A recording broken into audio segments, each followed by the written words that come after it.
미국 월가가 충격에 휩싸였습니다. 골드만삭스가 단 한 사건 이후 향후 5년 동안 10조 원을 한국에 투자하겠다고 전격 발표했기 때문이었는데요. 심지어 무디스는 공식 성명을 통해 말했습니다. 이제 한국은 일본 경제를 추월하게 될 것이다. 이 믿기 힘든 전환점의 시작은 2025년 9월 뉴욕에서 한국행 비행기 안에서 벌어진 한 사건이었습니다. 기내 한복판 골드만삭스 간부가 췌장암 진단받은 여동생의 손을 붙잡고 통곡합니다. 미국 최고 병원조차 이제 방법이 없다며 사실상 손을 뗀 상황. 절망 끝에 한국으로 향하는 도중 동생은 의식을 잃고 그 충격에 옥바까지 실신해버리는데요. 하지만 한국은 달랐습니다. 우리가 포기하면 환자는 죽는다. 인천공항 활주로엔 의료팀이 응급침대와 함께 대기 중 도착 후 11분 만에 병원 도착, 단 3시간 만에 정밀 진단 완료 후 즉시 수술에 돌입합니다. 살릴 수 없다는 전 세계의 판단에 정면으로 도전한 단 하나의 나라, 지금부터 그 누구도 믿지 않았던 기적의 72일, 한국이 써내려간 생명의 역사가 시작됩니다. 그 전에 구독과 좋아요 버튼을 눌러주시면 우리나라의 위대한 기술이 전 세계로 퍼져나가는데 큰 도움이 됩니다. 그리고 우리 의료기술이 정말로 세계 최고라 생각하신다면 한국 최고라고 댓글로 남겨주세요. 또 어디서 듣고 계신지도 알려주세요. 우리나라 국민들 모두 하나로 연결될 것입니다. 그럼 사연 바로 시작합니다. 저는 앨리스 모건입니다. 47살. 미국 시카고에서 태어났고 골드만삭스에서 15년간 이코노미스트로 일했습니다. 제 일은 숫자를 읽는 것이었어요. 국가의 미래를, 경제의 흐름을, 시장의 심리를 데이터로 예측하는 일. 그게 제가 세상을 이해하는 방식이었죠. 그런데 2025년 2월 12일 오후 4시 CNN 뉴욕 스튜디오 대기실에서 저는 제 인생에서 가장 무력한 숫자와 마주했습니다. 6개월입니다. 모건 씨. 전화기 너머로 들려온 목소리는 냉정했어요. 시카고 메모리얼 병원 종양내과 과장의 음성이었죠. 저는 그 순간 손에 들고 있던 커피잔을 바닥에 떨어뜨렸습니다. 뜨거운 액체가 발등을 적셨지만 아무것도 느껴지지 않았어요. 제 동생이요? 네. 레이첼 모건 씨의 췌장암이 말기로 진행되었습니다. 간과 복막으로 전이가 확인됐고요. 제 동생 레이첼은 39살이었습니다. 두 아이의 엄마였고 시카고 공립학교에서 12년째 교사로 일하고 있었죠. 3달 전만 해도 언니, 요즘 소화가 안 되라며 웃던 사람이었어요. 그런데 6개월이라니. 항암 치료는요? 표준 프로토콜을 시도했지만 내성이 생겼습니다. 추가 치료 옵션은? 의사는 잠시 말을 멈췄어요. 그 침묵이 얼마나 길게 느껴졌는지 모릅니다. 솔직히 말씀드리면 현재 미국에서 승인된 약물로는 더 이상 방법이 없습니다. 저는 그 자리에 주저앉았습니다. 대기실 소파가 차갑게 느껴졌어요. 복도를 오가는 스태프들의 발소리, 누군가 웃는 소리, 커피 머신 돌아가는 소리. 모든 게 너무 또렷했지만 동시에 너무 멀게 느껴졌죠. 보험 회사에서는 뭐라고 합니까? 그게... 의사의 목소리가 더 낮아졌습니다. 블루크로스에서 추가 치료 승인을 거부했습니다. 임상적 효과가 불확실하다는 이유로요. 그리고 설령 치료를 받으신다 해도 1회당 12만 달러가 필요합니다. 12만 달러. 한화로 1억 6천만 원. 1회당이요. 저는 평생 숫자를 다뤘지만 그 순간만큼은 숫자가 증오스러웠습니다. 그럼 제 동생은 그냥 죽으라는 겁니까? 제 목소리가 떨렸어요. 전화기를 쥔 손에 힘이 들어갔습니다. 모건 씨, 저도 정말 죄송합니다만 현실적으로 선택지가... 저는 전화를 끊어버렸습니다. 그리고 그 자리에서 울기 시작했어요. 47년을 살면서 직장에서 울어본 적은 단 한 번도 없었습니다. 그런데 그날 저는 CNN 스튜디오 대기실 바닥에 앉아서 소리 없이 울었습니다. 누군가 제 어깨를 두드렸어요. 고개를 들어보니 스튜디오 프로듀서였습니다. 모건 박사님, 5분 후 방송인데 괜찮으세요? 괜찮을 리가 없었죠. 하지만 저는 고개를 저었습니다. 죄송합니다. 오늘 인터뷰 취소해야 할 것 같아요. 네? 지금요? 박사님, 이미 예고도 나갔고, 미안합니다. 정말 미안하지만 지금은 도저히 못하겠어요. 저는 비틀거리며 일어섰습니다. 핸드백을 집어들고 복도를 걸었어요. 엘리베이터를 타고 1층으로 내려갔죠. 맨해튼 거리로 나왔을 때 차가운 2월의 바람이 얼굴을 때렸습니다. 그제야 정신이 조금 돌아왔어요. 저는 택시를 잡아타고 호텔로 돌아왔습니다. 방문을 열고 들어가 침대에 쓰러졌죠. 그리고 노트북을 켰어요. 제가 할 수 있는 일은 그것뿐이었으니까요. 데이터를 찾는 것, 답을 찾는 것, 췌장암 말기, 차세대 치료법, 면역치료, 임상시험. 검색창에 단어를 쳐넣기 시작했습니다. 논문을 뒤졌어요. FDA 승인 목록을 확인했죠. 하버드 의대 사이트, 메이오 클리닉 자료, 유럽 암학회 데이터베이스. 밤새도록 화면을 들여다봤습니다. 그리고 새벽 3시쯤 저는 한 논문을 발견했어요. 서울아산병원 차세대 T세포 면역치료 임상 3상 결과 발표. T세포 면역치료 췌장암 말기 환자 생존율 63%. 저는 손을 멈췄습니다. 화면을 다시 읽었어요. 63%. 미국에서는 10%도 안 되는 수치였죠. 한국. 저는 중얼거렸습니다. 그리고 더 찾기 시작했어요. 서울아산병원 홈페이지, 국제환자센터, 치료 프로그램, 연락처. 모든 걸 메모했습니다. 새벽 5시, 저는 국제전화를 걸었어요. 한국은 지금 저녁 7시쯤일 거예요. 누군가 받을까요? 여보세요. 서울아산병원 국제진료센터입니다. 영어로 응대하는 목소리가 들렸습니다. 또렷하고 차분했어요. 저는 미국에서 전화하는 앨리스 모건이라고 합니다. 제 동생이 췌장암 말기인데 당신들 병원에서 면역치료를 받을 수 있을까요? 네, 물론입니다. 환자분의 의료 기록을 먼저 보내주실 수 있으세요? 지금요? 지금 바로요?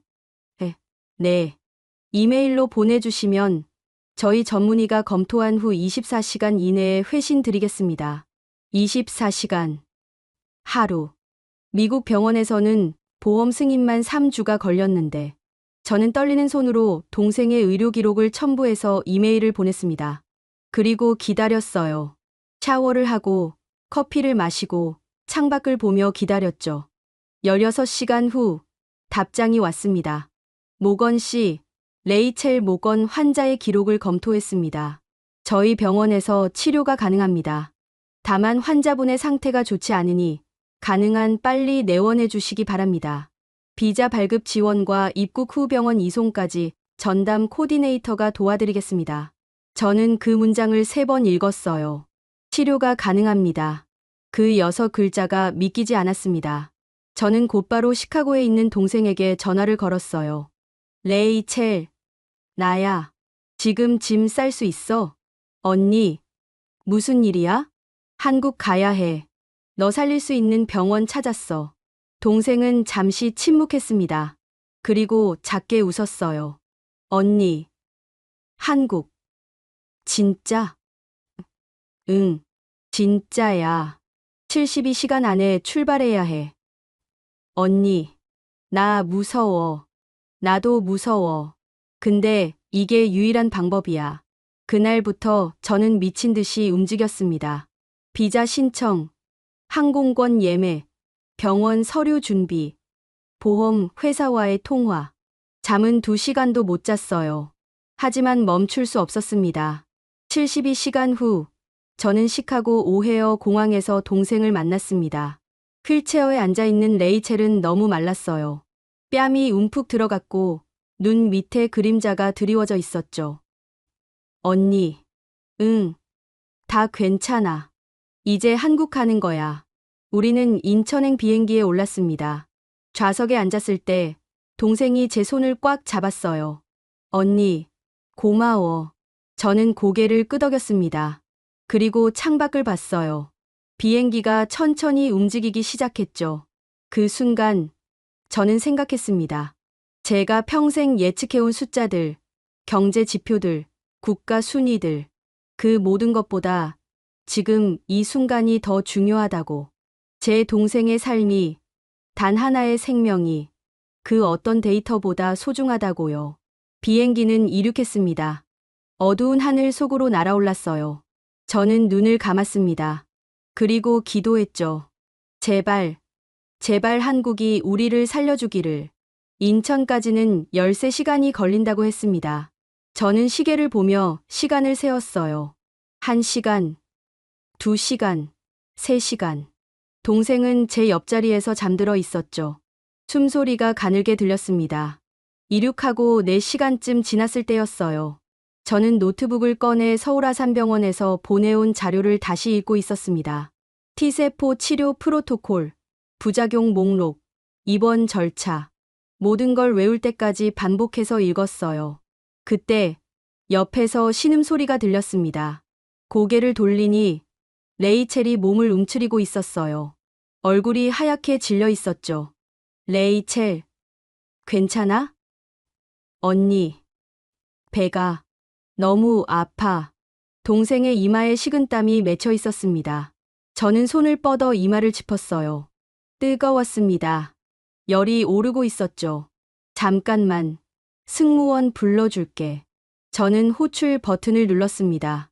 그런데 동생이 갑자기 제 팔을 움켜잡았어요. 소나기에 힘이 들어갔습니다. 언니, 숨이 안 쉬어져. 뭐? 레이첼. 동생의 입술이 파랗게 변하고 있었습니다. 호흡이 가빠졌어요. 헐떡이기 시작했죠. 승무원이 달려왔습니다. 젊은 여성이었는데 상황을 보자마자 표정이 굳었어요. 고객님, 지금 환자분 상태가 제 동생이에요. 췌장암 말기 환자고 지금 한국 병원 가는 중이에요. 제발 도와주세요.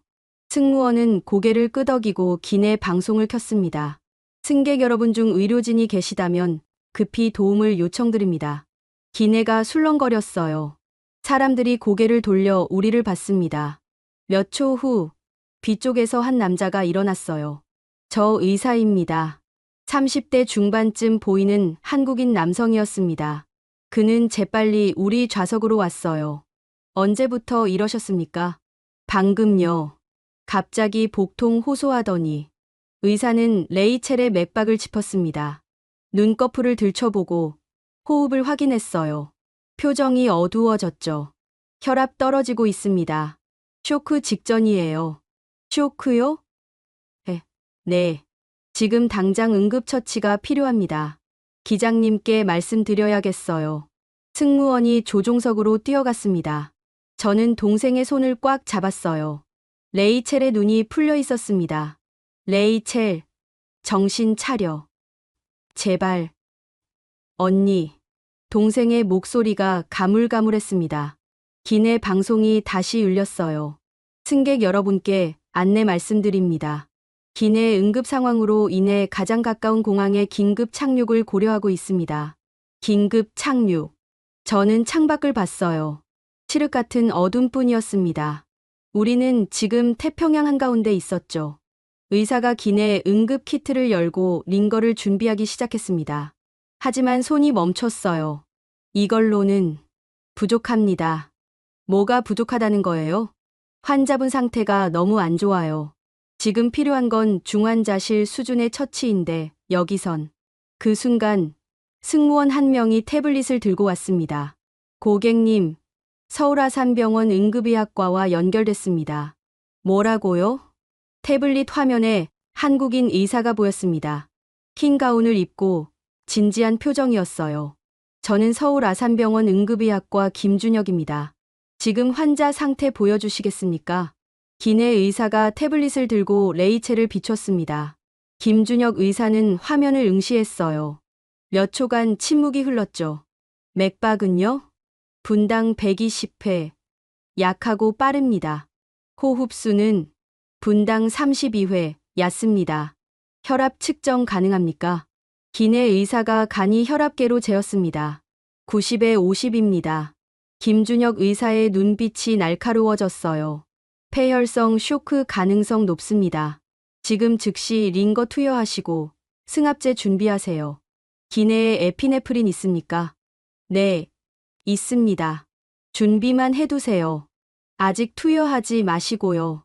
제가 계속 모니터링 하겠습니다. 저는 그 장면을 멍하니 지켜봤습니다. 태평양 상공 1만 미터 높이에서 한국병원 의사가 실시간으로 제 동생을 진단하고 있었어요.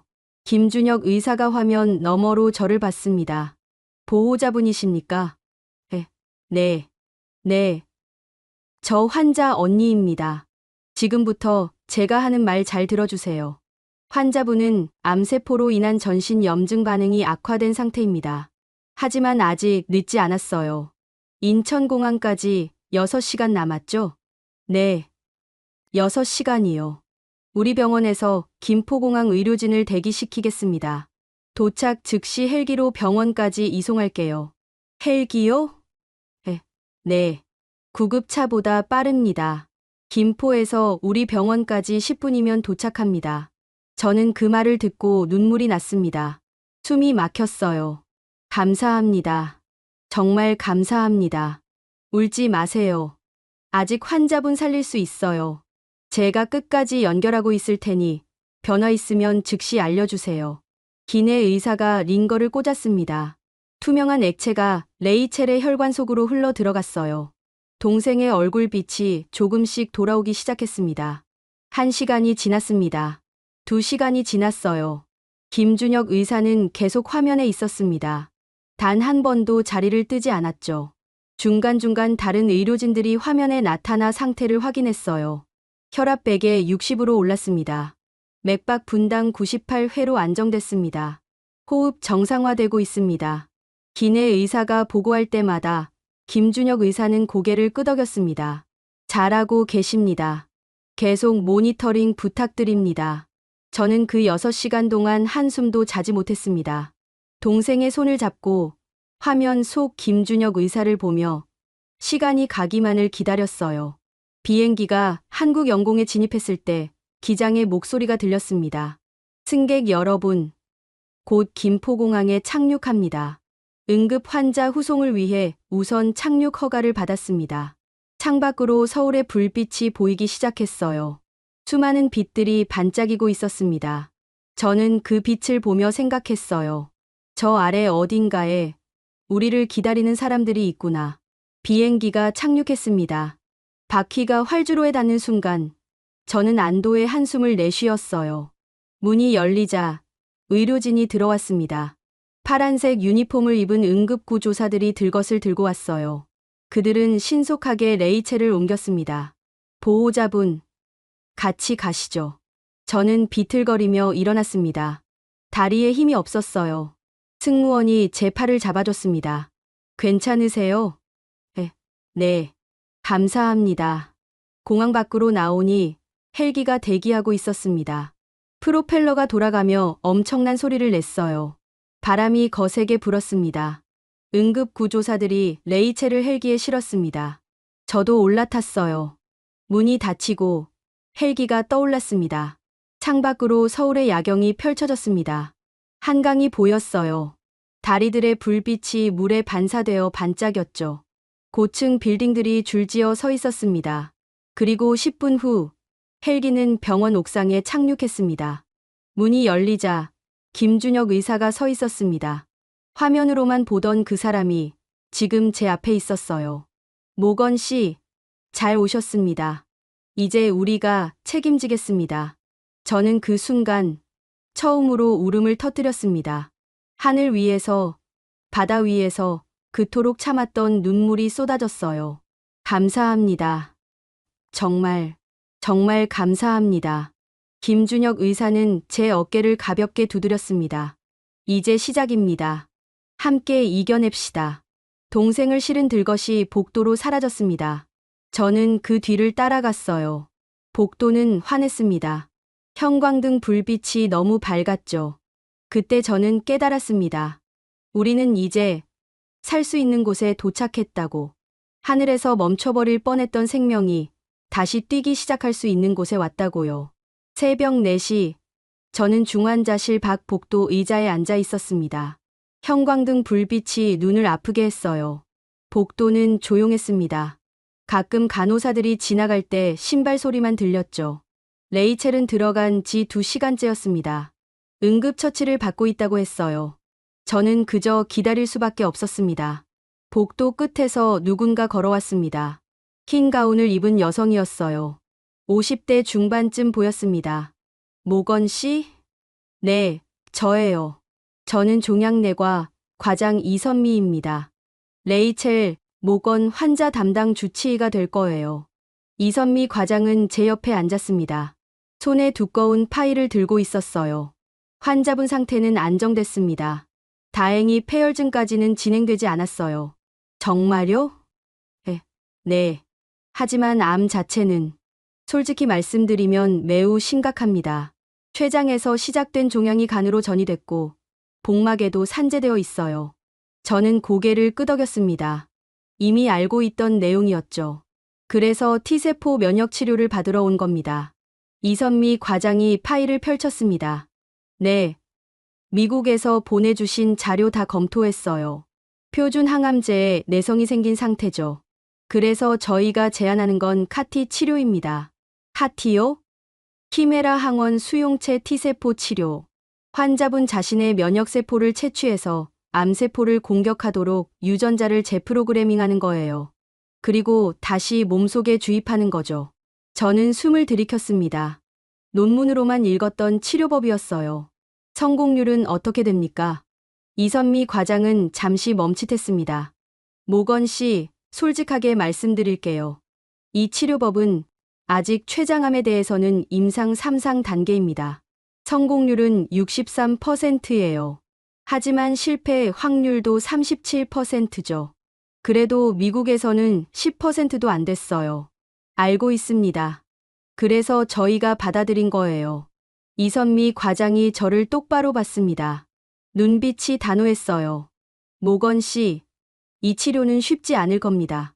고열, 통증, 면역 부작용이 심할 수 있어요. 환자분도 힘들겠지만 보호자분도 많이 힘드실 거예요. 괜찮습니다. 뭐든 할게요. 또 하나 여쭤볼 게 있어요. 비용 문제는. 저는 핸드백에서 서류를 꺼냈습니다.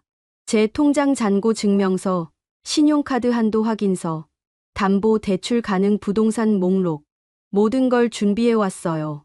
제가 가진 전부입니다. 이걸로 부족하면. 이선미 과장이 손을 들어 제 말을 멈췄습니다. 모건 씨, 일단 그 서류는 넣어두세요. 네. 환자분 케이스가 국가 희귀암 치료 네트워크 대상이에요. 정부 지원이 나갑니다. 그리고 저희 병원 연구재단에서도 임상 참여 환자에 대한 지원을 하고요. 그게 무슨, 쉽게 말하면 치료비 전액은 아니지만 상당 부분이 공공 지원으로 처리된다는 겁니다. 외국인이셔도 마찬가지예요.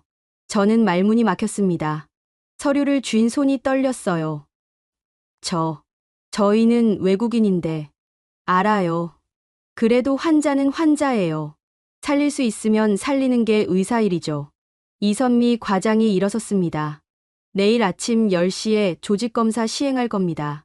그 결과 나오면 3일 후부터 T세포 채취 들어갈게요. 모건 씨는 오늘 좀 쉬세요. 보호자, 대기실에 침대 준비해뒀어요. 제 동생은 언제 볼 수 있나요? 1시간 후쯤 중환자실 면회 가능합니다. 10분만 들어가실 수 있어요. 이선미 과장이 복도를 걸어갔습니다. 저는 그 뒷모습을 보며 가슴이 뭉클했어요. 1시간 후, 저는 중환자실 안으로 들어갔습니다. 소독약 냄새가 코를 찔렀어요. 침대마다 기계음이 울리고 있었습니다. 레이첼은 침대에 누워 있었어요. 산소 마스크를 쓰고 있었죠. 여러 개의 선이 몸에 연결돼 있었습니다. 레이첼. 동생이 천천히 눈을 떴습니다. 저를 보고 희미하게 웃었어요. 언니. 우리. 살았어? 응. 살았어. 한국 왔어. 여기가. 한국? 응. 서울 아산병원이야. 레이첼이 고개를 돌려 창밖을 봤습니다. 새벽 하늘이 조금씩 밝아오고 있었어요. 예쁘다. 뭐가? 저 하늘. 미국이랑 똑같은 하늘인데 왠지 다르게 보여. 저는 동생의 손을 잡았습니다. 차갑고 마른 손이었어요.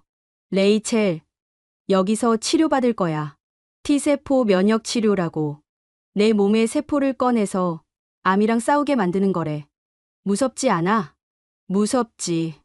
근데 안 하면 더 무서워. 레이첼이 눈을 감았습니다. 눈물이 볼을 타고 흘러내렸어요. 언니, 나 살고 싶어. 나도 너 살리고 싶어. 그래서 여기 온 거야. 근데 언니, 돈은 어떻게? 우리 집 팔아야 하는 거 아냐? 그건 걱정 마. 여기선 정부에서 도와준대. 외국인한테도. 진짜? 응, 진짜야. 레이첼이 다시 웃었습니다. 이번엔 조금 더 환하게 웃었어요. 간호사가 들어왔습니다. 젊은 여성이었어요. 이름표에 박수진이라고 적혀 있었습니다. 보호자분, 시간이 다 됐어요. 환자분 좀 쉬게 해주세요. 네, 알겠습니다. 저는 동생의 손을 놓았습니다. 문을 나서려는데 박수진 간호사가 제 팔을 살짝 잡았어요. 모건 씨, 너무 걱정 마세요. 저희가 잘 돌볼게요. 감사합니다. 외국에서 오셨으니 불편하실 텐데 필요한 거 있으면 언제든 말씀하세요. 통역 서비스도 있고요. 정말 감사합니다. 박수진 간호사가 환하게 웃었습니다. 환자분 꼭 나으실 거예요. 파이팅! 저는 보호자 대기실로 갔습니다. 작은 방이었어요. 간이 침대 하나, 책상 하나, 의자 2개. 창문으로 서울 시내가 보였습니다. 침대에 누웠습니다. 천장을 봤어요. 하얀 천장이었습니다. 그리고 생각했죠. 미국에서라면 지금쯤 어떻게 됐을까? 레이첼은 아마 시카고 병원 응급실에서 보험 서류 문제로 싸우고 있었을 거예요. 12만 달러를 어떻게 마련할지 고민하고 있었겠죠. 하지만 여기서는 달랐습니다.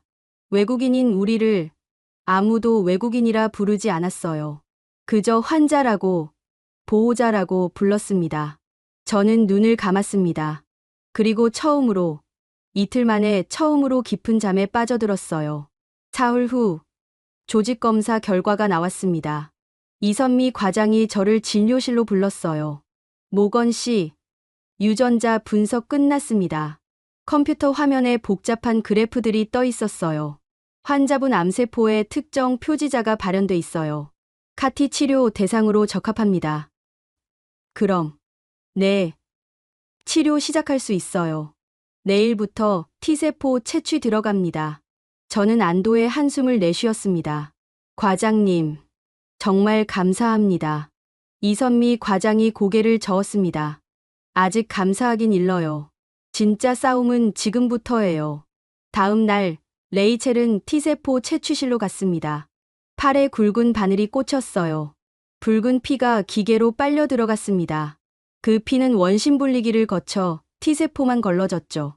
그리고 실험실로 보내졌습니다. 이 세포들이 6주 후에 돌아올 거예요. 그때는 암을 공격하도록 훈련된 전사가 돼 있을 겁니다. 연구원이 설명했습니다. 저는 투명한 주머니에 담긴 세포들을 봤어요. 그 작은 것들이 내 동생을 살릴 거라니. 6주가 시작됐습니다. 그동안 레이첼은 입원실에서 지냈어요.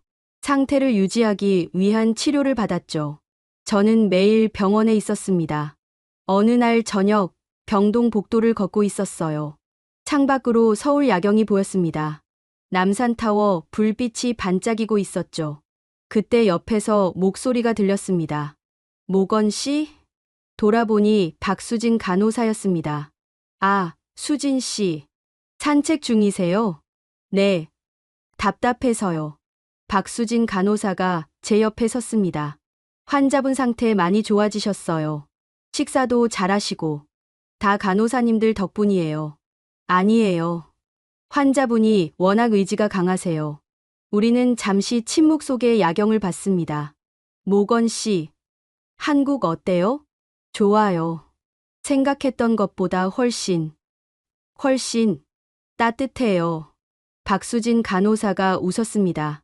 그렇게 말씀해 주시니 기쁘네요. 환자분 꼭 건강해지실 거예요.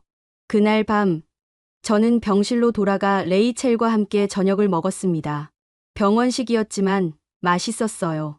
언니, 나 여기 음식 좋아. 그래? 응. 미역국이 맛있어. 뭔가 엄마 생각나는 맛이야. 레이첼이 숟가락을 들고 국을 떴습니다. 천천히 입에 넣었어요. 그리고 웃었습니다. 저는 그 웃음을 보며 생각했습니다. 우리가 여기 온 게 잘한 일이었다고. 한국이, 이 낯선 나라가 우리에게 문을 열어줬다고요. 6주가 흘렀습니다. 레이첼의 T세포가 실험실에서 돌아왔어요. 투명한 주머니 안에 담긴 노란빛 액체. 그 안에 수십억 개의 전사 세포들이 들어 있었죠. 내일 주입합니다. 이선미 과장이 말했습니다. 저는 고개를 끄덕였어요. 준비됐습니다. 하지만 그날 오후 제 핸드폰이 울렸습니다. 미국 번호였어요. 블루크로스 보험회사였죠.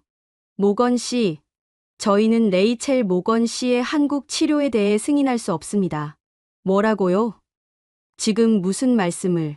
계약서 13조 나항을 보시면 미국 외 지역에서의 실험적 치료는 보장 대상이 아닙니다. 전화기를 쥔 손에 힘이 들어갔습니다. 실험적 치료라고요? 이건 생명을 살리는 유일한 방법이에요.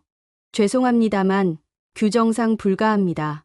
만약 한국에서 치료를 계속 받으시면 향후 귀국 후 모든 의료 보장이 중단됩니다. 그럼 제 동생 보고 죽으라는 겁니까? 저희는 규정을 따를 뿐입니다. 이해해 주시기 바랍니다. 전화가 끊겼습니다. 저는 복도 벤치에 주저앉았어요. 손이 떨렸습니다. 향후 모든 보장 중단. 그 말은 레이첼이 미국으로 돌아가도 더 이상 어떤 치료도 받을 수 없다는 뜻이었어요. 보험 없이는 감기 치료조차 수백만 원이 드는 미국에서요. 그날 밤, 저는 잠을 이룰 수 없었습니다. 보호자 대기실 침대에 누워 천장만 봤어요.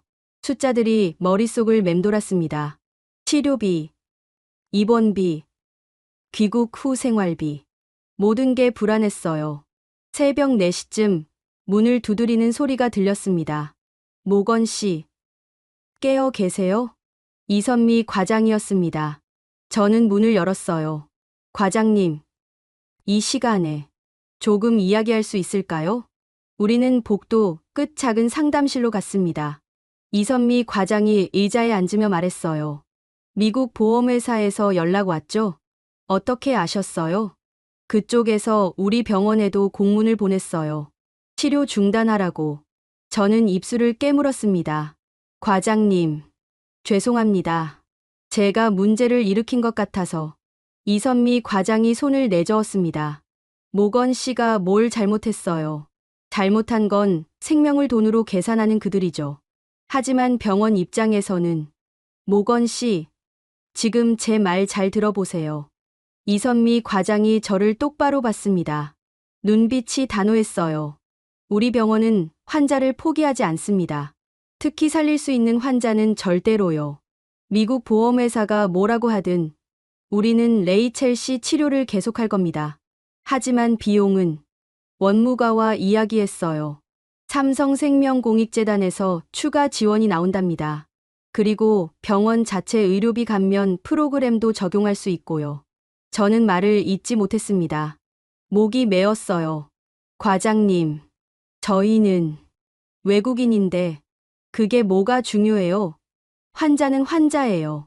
이선미 과장이 일어서며 말했습니다. 내일 치료 예정대로 진행합니다. 모건 씨는 동생분 곁에 있어 주세요. 그게 제일 중요한 거예요. 다음 날 아침, 레이첼은 치료실로 갔습니다. 저는 함께 들어갔어요. 흰색 벽, 모니터들, 의료진들. 모두가 바쁘게 움직이고 있었습니다. 레이첼이 침대에 누웠습니다.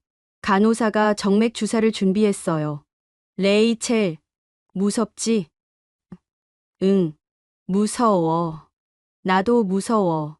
근데 괜찮아. 우리 이겨낼 수 있어. 이선미 과장이 노란 액체가 든 주머니를 들었습니다. 레이첼 씨, 이제 시작합니다. 이 세포들이 몸속으로 들어가면 암세포를 찾아서 공격할 거예요. 처음엔 많이 힘들 수 있어요. 고열이 나고 몸이 아플 겁니다. 하지만 그건 세포들이 싸우고 있다는 증거예요. 네, 알겠습니다. 주머니가 연결됐습니다. 노란 액체가 천천히 관을 타고 내려갔어요. 레이첼의 팔로 혈관 속으로 흘러들어갔습니다. 10분이 지났습니다. 20분, 30분. 레이첼은 조용히 누워 있었어요. 괜찮아? 응. 아직은. 1시간 후, 주입이 끝났습니다. 레이첼은 병실로 돌아갔어요. 저는 침대 옆 의자에 앉았습니다. 언니, 나 졸려. 그래. 자, 내가 여기 있을게. 레이첼이 눈을 감았습니다. 저는 동생의 손을 잡았어요. 따뜻한 손이었습니다. 그날 오후, 제 핸드폰이 또 울렸습니다. 이번엔 모르는 미국 번호였어요. 모건 박사님, 저는 시카고 메모리얼 병원 행정이사 제임스 카터입니다. 낯선 목소리였습니다. 차갑고 딱딱했어요. 무슨 일이시죠? 귀하의 동생 레이첼 모건이 우리 병원의 권고를 무시하고 한국에서 미승인 치료를 받고 있다는 보고를 받았습니다. 미승인이라뇨? 이건 정식 임상 3상 치료예요. 미국에서는 승인되지 않은 치료입니다. 우리는 이에 대한 법적 책임을 질 수 없습니다. 법적 책임이요? 지금 제 동생 목숨이 걸린 문제인데요. 모건 박사님, 감정적으로 대응하지 마시고 현실을 보시기 바랍니다. 만약 치료가 실패하면 그 책임은 전적으로 귀하에게. 저는 전화를 끊어버렸습니다. 손이 떨렸어요. 분노가 치밀어 올랐습니다. 그때 병실 문이 열렸습니다. 이선미 과장이 들어왔어요. 모건 씨, 또 전화 왔어요? 네. 이번엔 시카고 병원에서. 이선미 과장이 한숨을 내쉬었습니다. 참 기가 막히네요. 살리지도 못하면서 살리려는 사람들 발목은 잡고. 과장님, 만약 치료가 실패하면. 모건 씨, 이선미 과장이 제 손을 잡았습니다. 실패 같은 거 생각하지 마세요. 우리는 레이첼 씨를 살릴 겁니다. 반드시요. 그날 저녁, 저는 병원 옥상으로 올라갔습니다. 서울 야경이 펼쳐져 있었어요. 수많은 불빛들이 반짝이고 있었죠. 핸드폰을 꺼내 미국에 있는 제 동료에게 메시지를 보냈습니다. 제가 평생 분석해온 데이터들이 있었어요. 국가 경쟁력, 의료 시스템 효율성, 경제 지표들. 그 모든 숫자들 속에서 놓친 게 있었어요. 바로 사람이었죠. 한국은 사람을 숫자로 보지 않아요. 외국인이든 내국인이든 환자는 환자일 뿐이에요. 그리고 환자를 살리는 게 우선이에요. 돈보다, 규정보다, 국적보다.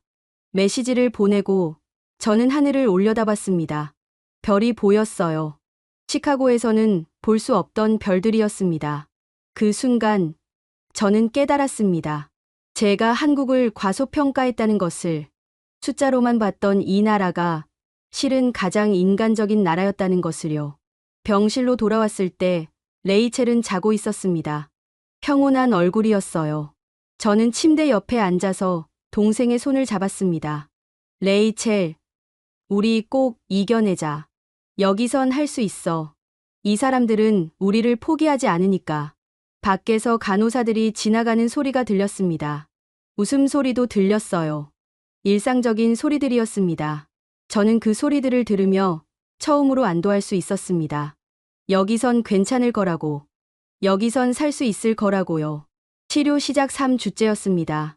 레이첼의 몸속에서는 전쟁이 벌어지고 있었어요. 언니, 너무 더워. 레이첼의 이마에서 땀이 흘러내렸습니다. 체온계는 39도 5를 가리키고 있었어요. 괜찮아. 금방 내려갈 거야. 하지만 열은 내려가지 않았습니다. 오히려 올라갔어요. 40도, 41도. 박수진 간호사가 급히 들어왔습니다. 모건 씨, 잠시 밖으로 나가 계세요. 의료진이 처치해야 해요. 뭐가 잘못된 거예요? 사이토카인 폭풍 가능성이 있어요. 면역 반응이 너무 과해서 저는 복도로 밀려났습니다. 문이 닫혔어요. 안에서 의료진들이 분주하게 움직이는 게 유리창 너머로 보였습니다. 이선미 과장이 뛰어왔습니다. 얼굴에 긴장감이 가득했어요. 지금 상황이 어떻습니까? 박수진 간호사가 대답했습니다. 체온 42도, 혈압 90에 50으로 떨어지고 있습니다. 맥박 분당 130회. 스테로이드 준비하세요. 고용량으로. 네, 알겠습니다. 저는 유리창에 손을 댔습니다. 레이첼이 침대에서 몸부림치고 있었어요. 몸이 떨리고 있었죠. 과장님, 제 동생, 모건 씨, 지금 환자분 면역세포들이 너무 활발하게 반응하고 있어요. 암세포만 공격하는 게 아니라 정상세포까지 공격하려는 거죠. 그럼 어떻게 되는 겁니까? 이선미 과장이 입술을 깨물었습니다. 최악의 경우, 다장기 부전이 올 수 있습니다. 그 순간 병실 안에서 기계음이 크게 울렸습니다. 삐익, 삐익, 심박수 떨어지고 있어요. 환자 의식 없습니다. 코드 블루, 코드 블루. 복도에 비상벨이 울렸습니다. 사방에서 의료진이 달려왔어요. 저는 그 자리에 얼어붙었습니다. 레이첼, 레이첼. 누군가 제 팔을 잡았습니다. 김준혁 의사였어요. 응급실에서 우리를 맞아줬던 그 사람. 모건 씨, 진정하세요. 지금 최선을 다하고 있어요. 제 동생이 죽는 거 아니에요? 아직 아닙니다. 아직은요. 병실 문이 활짝 열렸습니다. 심폐소생술팀이 들어갔어요. 제세동기를 들고 있었습니다. 환자 심정지, 제세동 준비, 클리어. 쿵. 레이첼의 몸이 침대에서 튀어올랐습니다. 다시 내려앉았어요. 리듬 확인. 아직 없습니다. 다시. 에너지. 200. 클리어. 쿵. 또다시 몸이 튀었습니다. 저는 무릎이 꺾였습니다. 바닥에 주저앉았어요. 두 손으로 얼굴을 감쌌습니다. 제발, 제발, 제발. 같은 말만 반복했습니다. 기도인지, 울음인지, 저도 모르게 중얼거렸어요. 리듬 잡혔습니다. 맥박 돌아왔어요. 혈압 70에 40. 저는 고개를 들었습니다.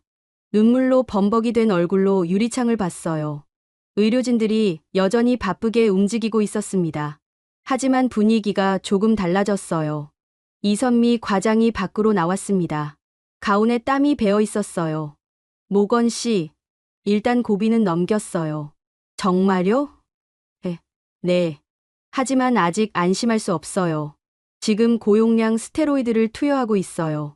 면역 반응을 억제하는 거죠. 그럼 T세포 치료는 잠시 중단해야 할 수도 있어요. 환자분 몸이 감당을 못하면. 저는 고개를 떨궜습니다. 손이 떨렸어요. 김준혁 의사가 제 옆에 앉았습니다. 모건 씨, 물 좀 드세요.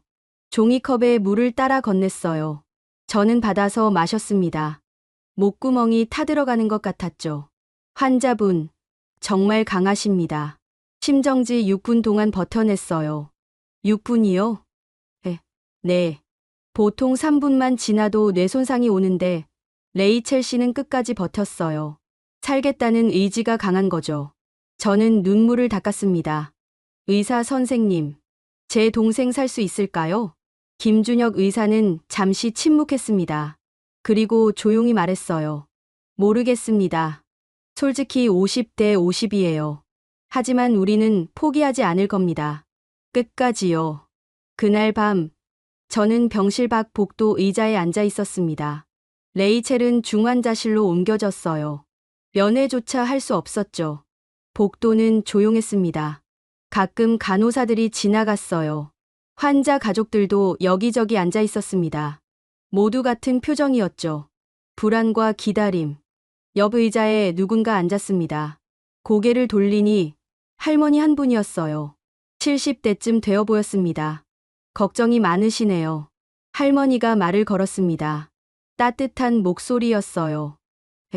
네. 제 동생이. 아이고, 동생 아프면 언니 마음이 오죽하겠어요. 할머니가 제 손을 잡았습니다. 주름진 손이었지만 따뜻했어요. 우리 손자도 저기 입원해 있어요. 백혈병이래요. 아, 그러시구나. 2년째 싸우고 있어요. 힘들죠. 근데 여기 의사 선생님들 참 좋아요. 끝까지 포기 안 하거든. 할머니가 미소 지었습니다. 아가씨, 포기하지 마세요. 기도하면 돼요. 저는 종교가 없는데요. 상관없어요. 그냥 마음으로 빌면 돼요. 동생분 살려달라고. 저는 고개를 끄덕였습니다. 할머니 손을 꽉 잡았어요. 감사합니다. 우리 다 이겨낼 거예요. 여기는 그런 곳이에요. 할머니는 천천히 일어났습니다. 복도를 걸어가며 손을 흔들었어요. 저는 그 자리에 혼자 남았습니다. 창밖을 봤어요. 밤하늘에 별이 떠 있었습니다. 그리고 속으로 빌었습니다. 누구에게 비는 건지 모르겠지만 그냥 빌었어요. 제발 내 동생을 살려주세요. 제발. 새벽 4시 이선미 과장이 복도로 나왔습니다. 저는 벌떡 일어났어요. 과장님, 모건 씨, 환자분 상태 호전되고 있어요. 정말요? 네. 스테로이드가 효과를 보이고 있어요. 체온도 38도까지 내려왔고 혈압도 안정됐어요. 저는 그 자리에서 주저앉았습니다. 다리에 힘이 풀렸어요. 감사합니다. 정말 감사합니다. 이선미 과장이 제 어깨를 두드렸습니다. 아직 끝난 게 아니에요. 앞으로 이틀이 고비예요. 그 기간만 버티면 버틸 수 있어요. 제 동생은 강해요. 네. 알아요. 레이첼 씨 정말 강하세요. 이선미 과장이 미소 지었습니다. 처음 보는 미소였어요. 이틀 후 레이첼은 일반 병실로 돌아왔습니다. 여전히 약했지만 눈을 떴어요. 언니. 응.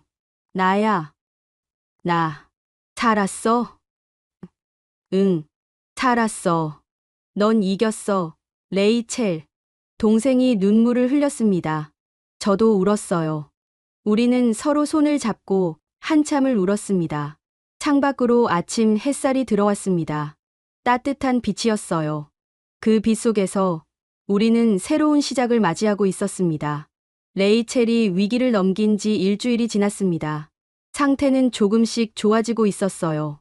아직 약했지만 스스로 물을 마실 수 있었죠. 그날 오후 제 핸드폰이 울렸습니다. CNN 프로듀서였어요. 모건 박사님, 그동안 어떻게 지내셨어요? 인터뷰 일정 다시 잡을 수 있을까요? 저는 병실 창밖을 봤습니다. 서울 하늘이 맑았어요. 네, 가능합니다. 근데 제가 조건이 하나 있어요. 조건이요? 여기서 찍고 싶어요. 서울에서요. 프로듀서가 잠시 침묵했습니다. 서울에서요? 왜죠? 제가 할 이야기가 바뀌었거든요. 한국에 대해서 제대로 말하고 싶어요. 사흘 후 CNN 촬영팀이 서울로 왔습니다. 병원 로비에서 만났어요. 카메라 3대, 조명 장비, 스태프 6명. 박사님, 오랜만이에요. 프로듀서가 악수를 청했습니다. 그간 많은 일이 있었다고 들었어요. 동생분은 괜찮으세요? 네. 이제 회복 중이에요. 여기 덕분에요. 우리는 병원 복도로 갔습니다. 이선미 과장이 촬영을 허락해줬어요. 환자들 얼굴만 안 나오면 된다고 했죠. 카메라가 켜졌습니다. 빨간 불이 들어왔어요. 모건 박사님, 석 달 전 박사님은 2050년 한국이 세계 2위 경제 대국이 될 거라고 예측하셨죠. 그 근거가 뭐였습니까? 저는 잠시 생각했습니다. 그리고 천천히 말했어요. 제가 봤던 건 숫자였어요. 반도체 생산량, 조선 수주량, 인공지능 특허수, 문화 콘텐츠 수출액, 모든 지표가 상승 곡선을 그리고 있었죠. 그래서 확신했어요. 한국이 미래의 초강대국이 될 거라고. 하지만 지금은 생각이 바뀌셨다고요? 아니요. 생각이 바뀐 게 아니라 제가 놓친 걸 발견한 거예요. 놓친 게 뭡니까? 저는 카메라를 똑바로 봤습니다. 의료였어요. 한국의 진짜 힘은 의료에 있었습니다. 프로듀서가 앞으로 몸을 기울였어요. 자세히 설명해 주시겠어요? 석 달 전, 제 동생이 췌장암 말기 진단을 받았어요. 미국에서는 6개월 시한부였죠. 치료 방법이 없었어요.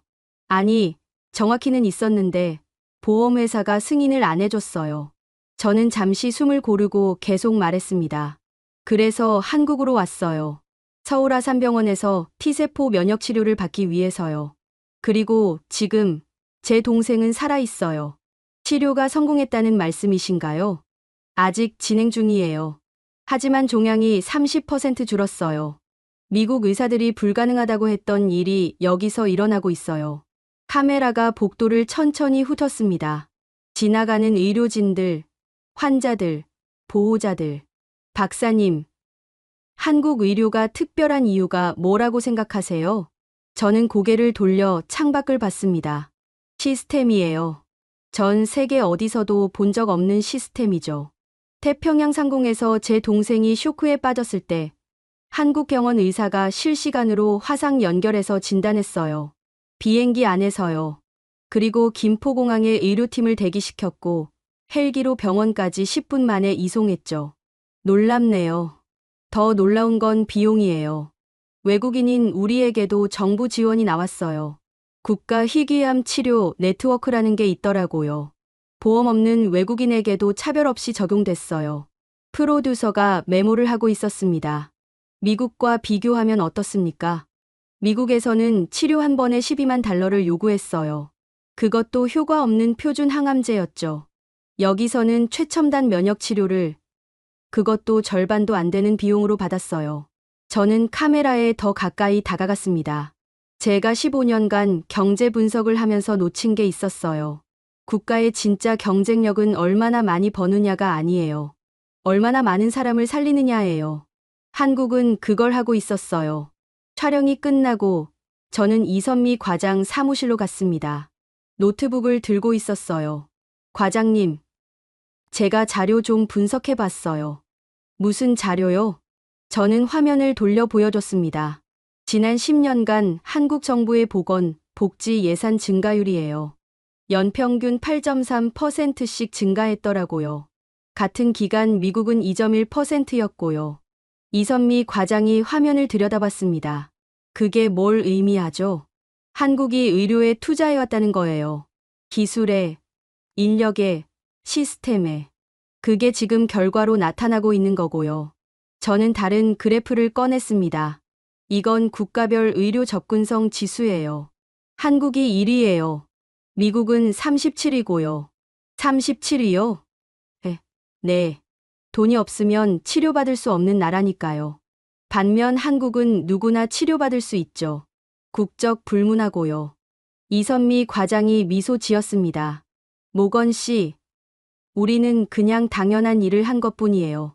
아니에요. 과장님, 이게 당연한 게 아니에요. 제가 세계 곳곳을 다녀봤지만 이런 나라는 처음이에요. 저는 노트북을 닫았습니다. 제가 예측했던 2050년 한국의 미래요. 반도체, 조선, 인공지능. 그것들도 중요해요. 하지만 진짜 이유는 따로 있었어요. 뭔데요? 사람이에요. 사람을 살리는 시스템. 그게 한국을 강하게 만드는 거예요. 그날 저녁, 저는 레이첼 병실로 갔습니다. 동생은 침대에 앉아 책을 읽고 있었어요. 언니, 오늘 촬영 어땠어? 응, 잘했어. 내 이야기도 했어. 내 이야기? 응, 내가 여기서 어떻게 살아났는지. 레이첼이 책을 내려놨습니다. 언니, 나 이상해. 뭐가? 여기 와서 처음으로 느꼈어. 내가 환자가 아니라 사람이라는 걸. 저는 침대 옆에 앉았습니다. 무슨 뜻이야? 미국에서는 항상 느꼈어. 내가 돈이 드는 짐이라는 거. 보험회사도, 병원도, 다들 나를 귀찮아했어. 근데 여기선 달라. 간호사들이 내 이름을 불러줘. 의사 선생님들은 내 얘기를 들어줘. 나를 사람처럼 대해줘. 레이첼의 눈에 눈물이 고였습니다. 언니, 나 여기서 치료받아서 다행이야. 정말로. 저는 동생을 안았습니다. 마른 몸이었지만 따뜻했어요. 나도 다행이야. 우리 한국 온 거.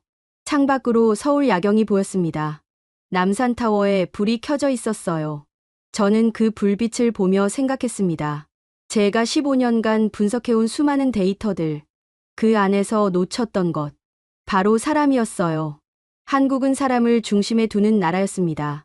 경제 성장도, 기술 발전도 결국은 사람을 위한 것이었죠. 그날 밤, 저는 오랜만에 평온하게 잠들었습니다. 꿈속에서 저는 데이터가 아닌 사람들의 얼굴을 봤어요. 김준혁 의사, 이선미 과장, 박수진 간호사, 복도에서 만난 할머니. 그 모든 사람들이 웃고 있었습니다. 그리고 그 중심에 제 동생 레이첼이 서 있었어요. 건강한 모습으로요. 치료 시작 10주째, 레이첼은 침대에서 일어났습니다. 처음으로 스스로 일어섰어요. 언니, 나 설 수 있어. 다리가 후들거렸습니다. 하지만 서 있었어요. 두 발로요. 천천히, 천천히. 저는 옆에서 팔을 받쳐줬습니다. 레이첼이 한 발을 내디뎠어요. 그리고 또 한 발. 침대에서 창문까지 5걸음을 걸었습니다. 창밖을 보며 레이첼이 웃었어요. 언니, 저 나무 봐. 꽃이 피었어. 벚꽃이었습니다. 병원 정원에 벚나무가 있었는데 꽃이 만개에 있었어요. 분홍빛 꽃잎들이 바람에 흩날리고 있었죠. 예쁘다. 그러게. 봄이 왔나 봐. 박수진 간호사가 들어왔습니다. 레이첼이 서 있는 걸 보고 깜짝 놀랐어요. 레이첼 씨, 언제 일어나셨어요? 방금요. 제 힘으로요. 대단하세요. 정말 대단해요. 박수진 간호사가 손뼉을 쳤습니다. 그 소리를 듣고 다른 간호사들도 모여들었어요. 모두들 박수를 쳐줬습니다. 레이첼의 얼굴이 빨개졌습니다. 부끄러워하면서도 기뻐하는 표정이었어요. 감사합니다. 다들 덕분이에요. 아니에요. 레이첼 씨가 정말 열심히 하셨어요. 이선미 과장도 왔습니다. 차트를 들고 있었어요. 레이첼 씨, 오늘 검사 결과 나왔어요. 어떻게 나왔어요? 종양이 60% 줄었어요. 저는 귀를 의심했습니다. 60%요? 네. 간전이 병변도 거의 사라졌고요. 췌장 원발 종양도 절반 이하로 줄었어요. 레이첼이 제 손을 꽉 잡았습니다. 떨리고 있었어요. 그럼 완치까지는 아직 시간이 필요해요. 하지만 이대로면 충분히 가능합니다. 이선미 과장이 미소 지었습니다. 축하해요. 레이첼 씨. 당신은 이기고 있어요. 그날 오후, 우리는 병원 정원으로 나갔습니다. 휠체어에 앉은 레이첼을 제가 밀었어요. 정원에는 환자들이 산책하고 있었습니다.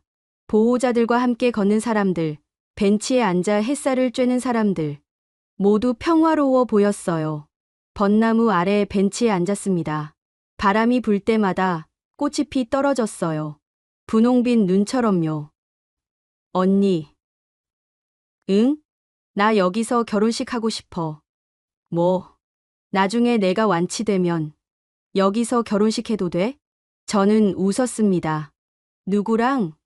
내 남편이랑? 응. 그 사람도 여기 보고 싶대. 나 살린 곳. 레이첼의 남편 데이비드는 시카고에 있었습니다. 두 아이를 돌보며 기다리고 있었죠. 좋아. 그때 되면 다 같이 오자. 언니도 들러리 서줘야 해. 물론이지. 우리는 한참을 벚꽃을 봤습니다. 말없이요. 그저 바람 소리, 새 소리, 사람들 웃음소리를 들으며 앉아 있었어요. 일주일 후 병원에서 특별한 행사가 열렸습니다. T세포 면역 치료 임상 결과 발표 세미나였어요. 이선미 과장이 저를 초대했습니다. 모건 씨, 와서 발표 좀 해주실 수 있어요? 환자 보호자 입장에서요. 제가요? 네. 레이첼 씨 케이스가 이번 임상에서 가장 성공적인 사례거든요. 많은 사람들에게 희망이 될 거예요. 세미나장은 대강당이었습니다. 100여 명의 의사들이 앉아 있었어요. 한국 의사들뿐 아니라 외국 의사들도 있었습니다. 제 차례가 왔습니다. 단상에 올라갔어요. 마이크를 잡았습니다. 손이 떨렸어요. 안녕하세요. 저는 앨리스 모건입니다. 영어로 말했습니다. 통역사가 한국어로 옮겼어요. 저는 경제학자입니다. 평생 숫자를 다뤘죠. 국가를 평가하고 미래를 예측했어요. 하지만 석 달 전, 저는 제가 얼마나 무지했는지 깨달았습니다. 청중들이 집중하고 있었습니다. 제 동생이 죽어가고 있었어요. 미국에서는 방법이 없었죠. 그래서 한국으로 왔습니다. 이름도 모르는 나라, 문화도 다른 나라. 하지만 여기서 기적이 일어났어요. 저는 화면에 레이첼의 전후 엑스레이를 띄웠습니다. 치료 전, 암세포로 가득했던 폐와 간, 그리고 치료 후, 대부분 사라진 종양들. 이게 숫자로는 설명할 수 없는 겁니다. 데이터로는 담을 수 없는 거예요. 한국의 의사들은 환자를 숫자가 아닌 사람으로 봤어요. 외국인이어도 돈이 없어도 살릴 수 있으면 살렸습니다. 목이 메었습니다. 잠시 멈췄어요. 저는 한국이 2050년 세계 2위 경제 대국이 될 거라고 예측했어요. 하지만 그 이유를 잘못 알고 있었습니다. 진짜 이유는 여기 있어요. 이 병원에, 이 의사들에게, 이 시스템에. 박수 소리가 터져 나왔습니다. 저는 고개를 숙였어요. 단상에서 내려왔을 때 한 외국인 의사가 다가왔습니다. 미국 억양이었어요. 모건 박사님, 저는 존스 홉킨스에서 왔습니다. 오늘 발표 정말 인상 깊었어요. 감사합니다. 우리 병원도 한국과 협력하고 싶은데 가능할까요? 그건 제가 아니라 이선미 과장이 다가왔습니다. 제가 종양내과 과장 이선미입니다. 협력 관심 있으시다고요? 네. 우리도 T세포 면역 치료를 도입하고 싶어요. 한국의 프로토콜을 배우고 싶습니다. 좋습니다. 내일 미팅 잡을까요? 그들은 악수했습니다. 저는 그 장면을 보며 뭉클했어요. 한 생명을 살린 경험이 이제 국가 간 협력으로 이어지고 있었습니다. 그날 저녁, 레이첼 병실에서 우리는 축하 파티를 열었습니다. 작은 파티였어요. 케이크 하나, 과일 몇 개.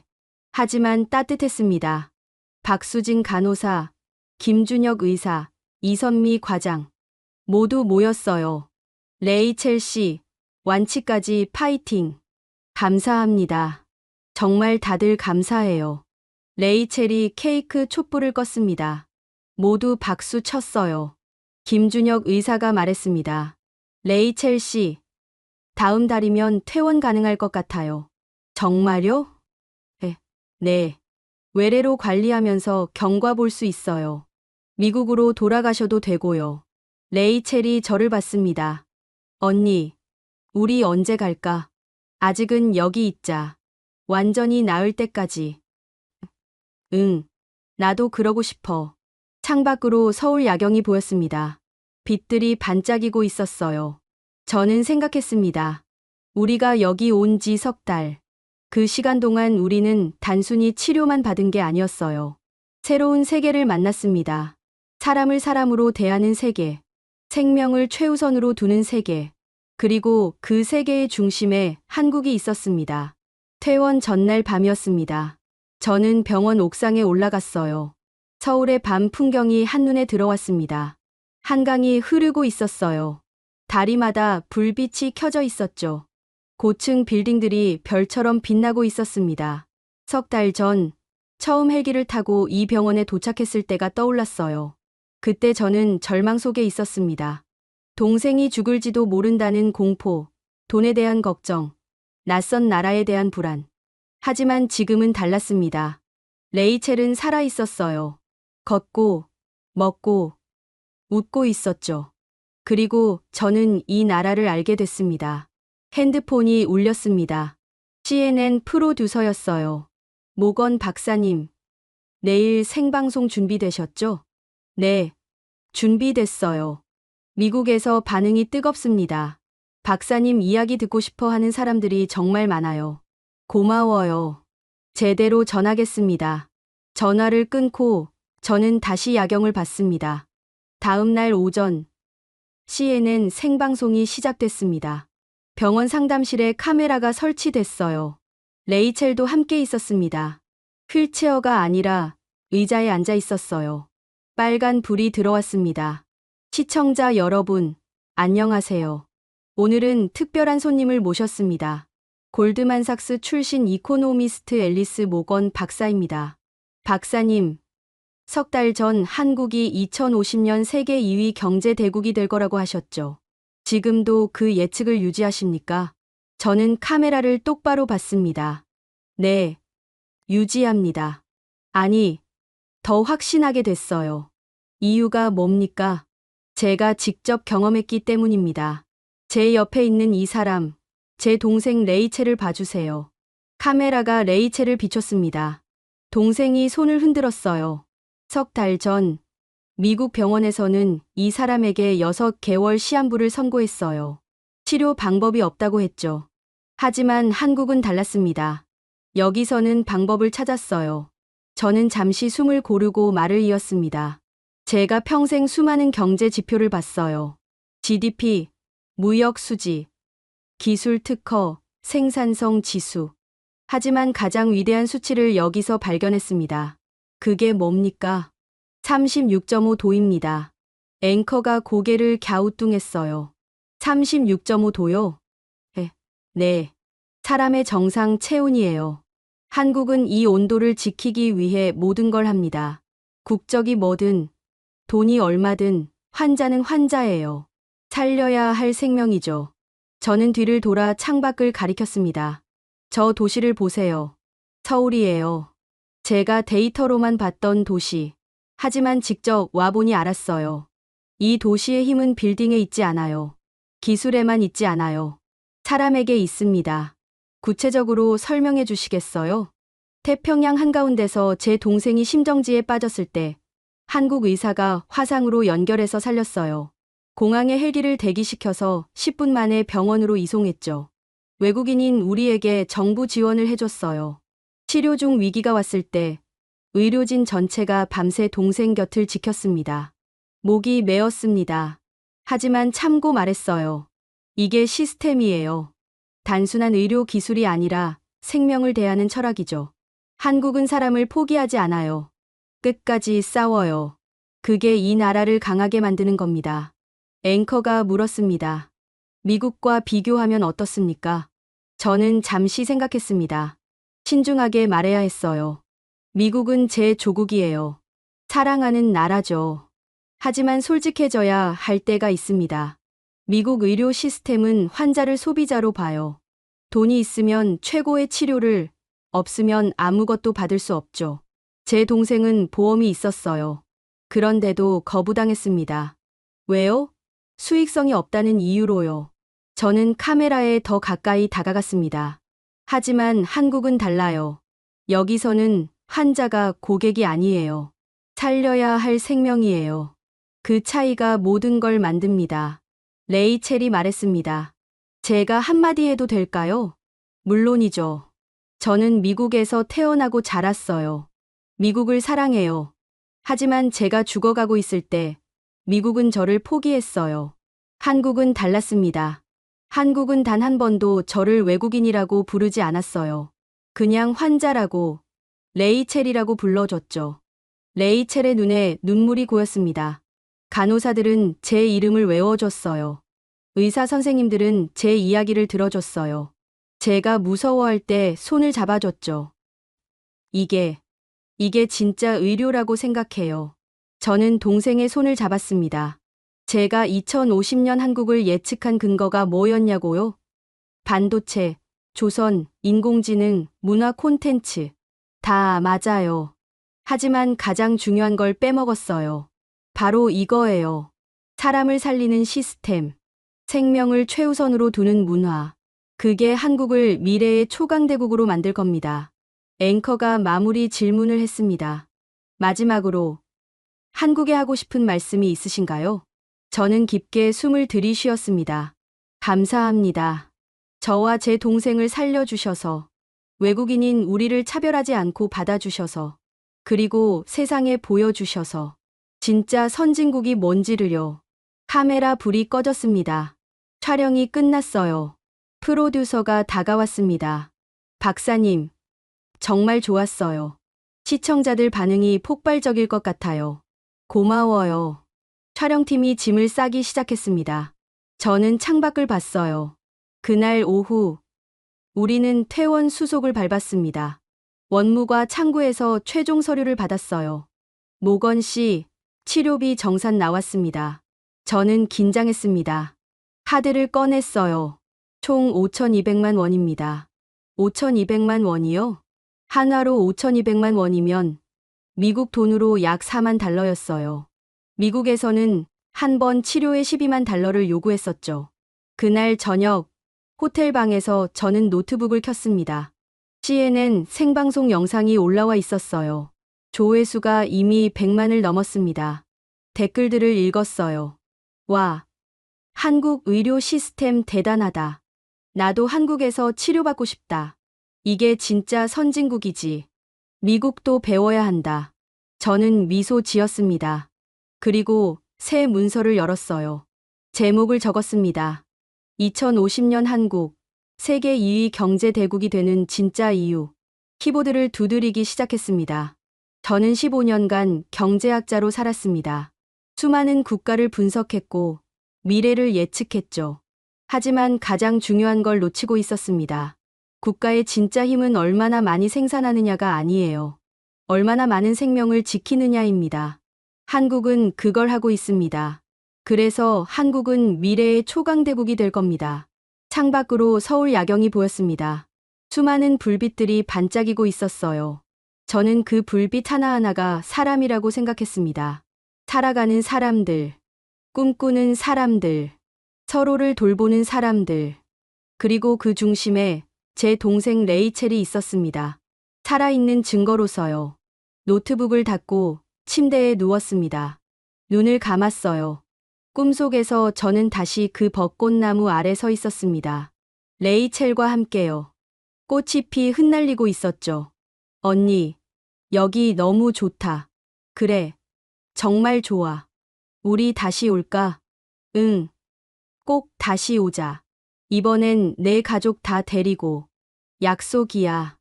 약속이야. 우리는 손을 잡고 걸었습니다. 벚꽃길을 따라 봄 햇살 속으려. 그리고 저는 깨달았습니다. 한국은 단순히 우리 동생을 살린 게 아니었어요. 우리에게 희망을 준 거였습니다.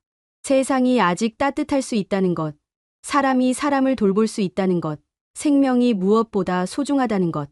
그 희망을 저는 평생 간직할 겁니다. 감사합니다. 코리아. 당신들이 보여준 세상에서 가장 인간적인 의료. 당신들이 지켜준 제 동생의 생명. 그리고 당신들이 가르쳐준 진짜 선진국의 모습. 저는 이제 압니다.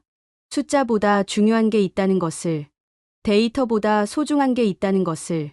바로 사람이라는 것을요. 여러분은 언제 한국이 따뜻하다고 느끼셨나요? 이 이야기가 마음에 닿으셨다면 구독과 좋아요 부탁드립니다.